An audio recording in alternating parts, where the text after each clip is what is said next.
the election will be free, fair and peaceful. Lord, we take this moment to break the chains of political killings and intolerance. We reverse all the schemes and the tricks of the devil that are aimed against your people. A prayer for tolerance, empathy, and peace.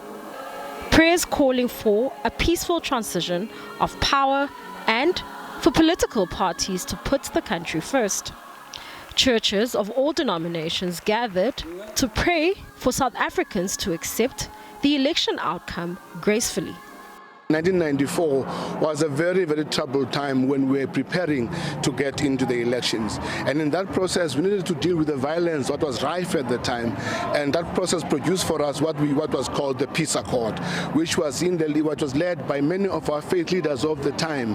We were younger, some of us, but were inspired by their commitment to make sure that the elections that we were going to have at that time are going to be peaceful. Indeed, there were moments where things were on a knife edge, but because the church prayed and the church was a catalyst for peacemaking, it allowed the election to proceed then. The upcoming election has become the most highly contested. New political parties and independent candidates have thrown their hats in the ring in the race for the highest office in the land. As a result, some political analysts and experts are predicting a national government made up of a coalition. The South African Police Service has assured residents that law enforcement would be on the ground. We have trained all men and women in blue in terms of electoral policing. We are still busy training some of them that we have not yet finished.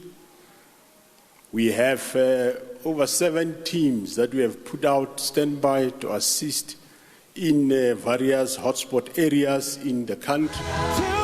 Political leaders of various parties and the Electoral Commission of South Africa received prayers for a free and fair election. This following remarks from some political parties sowing misinformation and questioning the credibility of the upcoming general election. Mbalenhle Mthethwa, SABC News, Johannesburg.